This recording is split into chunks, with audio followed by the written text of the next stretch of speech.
अपने पसंदीदा शो के फुल एपिसोड देखने के लिए अभी डाउनलोड करें दंगल प्ले ऐप।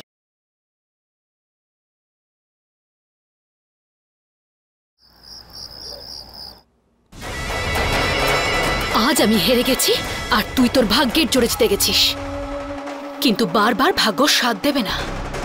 এবার তুই দেখ তোর চোখের সামনে আমি কিভাবে তোর বোনকে কষ্ট দিই। রোশনি, খাবারের ব্যবস্থা হয়েছে?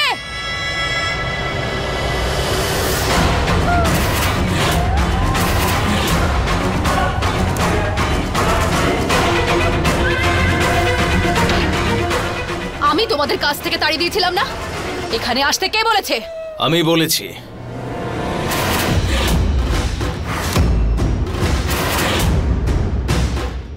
কি বলেছিলেন আপনি? যে এরা আমাদের চাকরদের জন্য কাজ করতে চায় না, কিন্তু বলার সাথে সাথেই তো দৌড়ে চলে এসেছে। হ্যাঁ, হয়তো এটা বুঝতে পেরেছে যে উমেদ সিং এর ছেলে শিবরাজ সিং চলে এসেছে।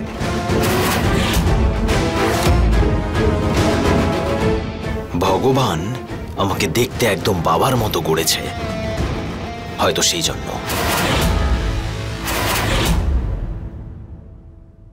তুমি কি রোশনিকে ডাকছিলে?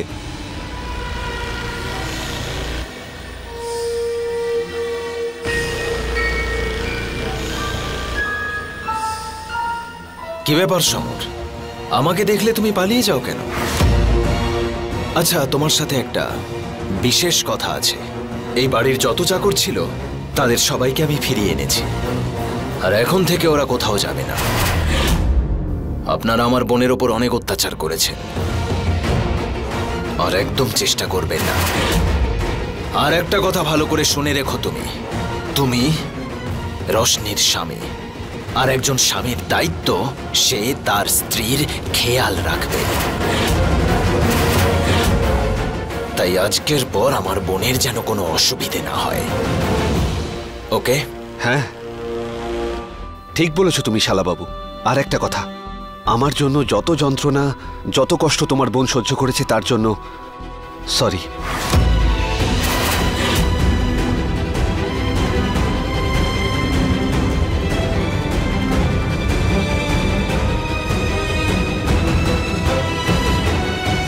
রোশনি, এদিকে আয়।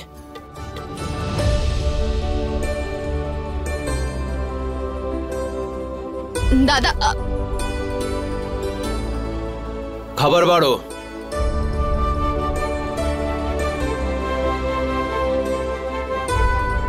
আপনারা বাইরে গিয়ে টেবিলে সবার খাবার বেড়ে দিন। আচ্ছা। এই নে, হাঁ কর।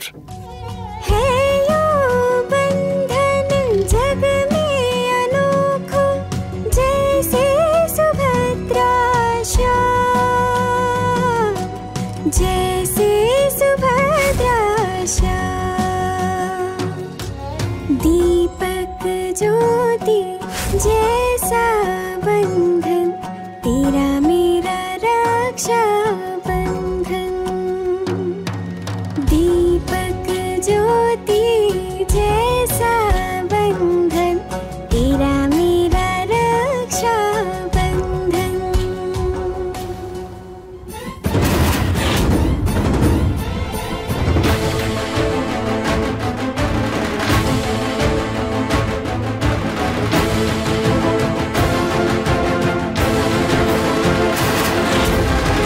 দাদা,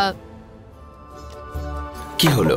এখন তুমি যাও আর কনক বৌদিকে গিয়ে খাবার খাওয়াও, আর পারলেই নিজের হাতে। আমি সমর বাবুর সাথে খাবার খেয়ে নেব। খুব বড় হয়ে গেছিস তুই, যা।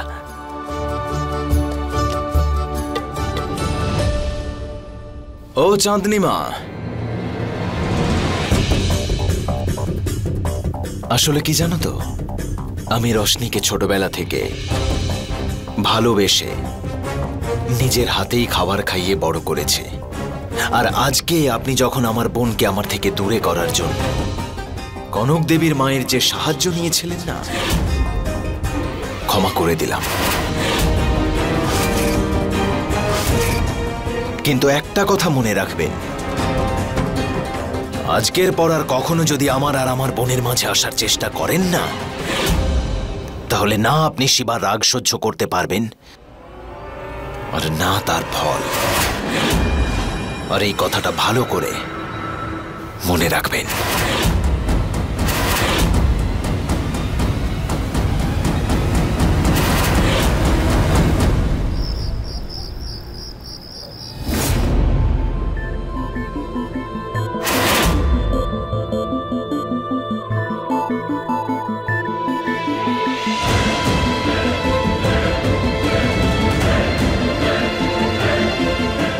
রোশনি,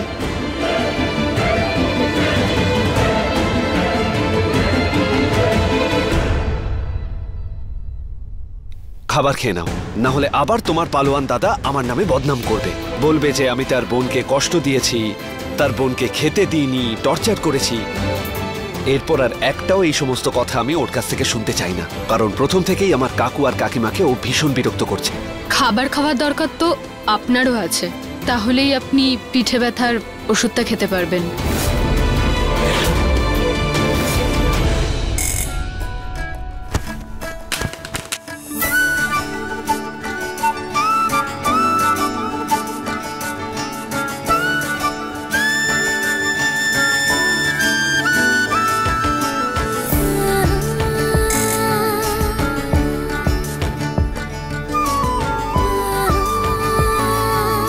আমাকে বাঁচানোর জন্য আপনাকে ধন্যবাদ। আমার ফোনটা খাটের নিচে পড়ে গেছে।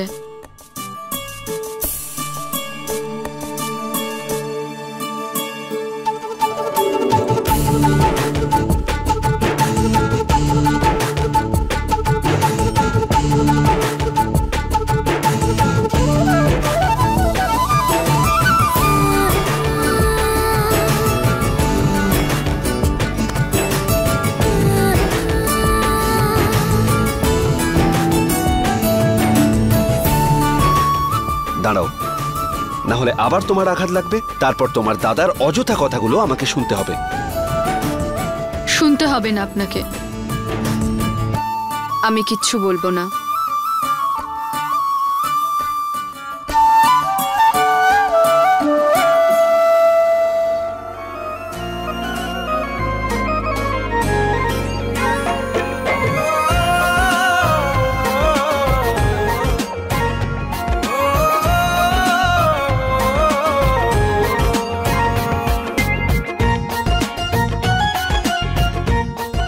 খাবারটা খেয়ে নাও, আর রইল পড়ে আমার খাবার আর ওষুধের, সেগুলো টেনশন তোমাকে নিতে হবে না।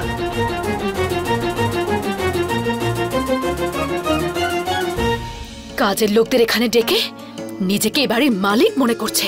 ওকে আমি এমন শাস্তি দেব, সারা জীবন মনে রাখবে। আরে আমার চাঁদনি রানী, যদি ভাগ্য সঙ্গ না দেয় না, তাহলে নিজেদের পাতা ফাঁদি উল্টো পড়ে যায়। মাঝে মাঝে আমার মনে হয় যে সমরকে নির্বাচন করে আমরা খুব ভুল কাজ করেছি। কিরকম অধৈর্য হয়ে উঠেছে রশ্মির প্রেমে। আরে কত কষ্ট করে আমরা দুজনে পার্টির ব্যবস্থা করলাম, লোক একজোট করলাম, কিন্তু ও সবকিছু নষ্ট করে দিল। যদি সবকিছু ঠিক মতন চলতো না চাঁদনি, তাহলে এখন এই শিবরাজ আর রশ্মি দুজনে হাঁটু গেঁড়ে হাত জোড় করে আমাদের সামনে বসে থাকতো, কিন্তু না, সব গন্ডগোল হয়ে গেল। মাঝে মাঝে আমার তো মনে হয় যে এই সমরের মনের মধ্যে না ওই যে কি বলে না, প্রেমের বীজ রোপণ হয়ে গেছে ওই রশ্মির জন্য। যদি আমরা রোজ পাথরকেও ঘষি না, তাহলে সেটাও চকচক করতে শুরু করে। ঠিক বলেছো। কিন্তু তুই সারা জীবন বোকাই থেকে যাবি। কি বলতে চাইছো? আমি বোকা?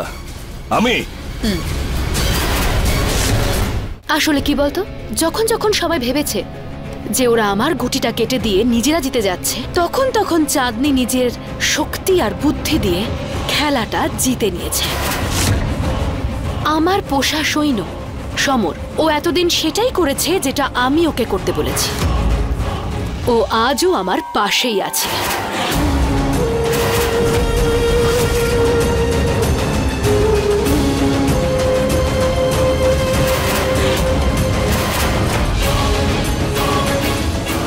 একদম ঠিক, কাকিমা একদম ঠিক বলেছে।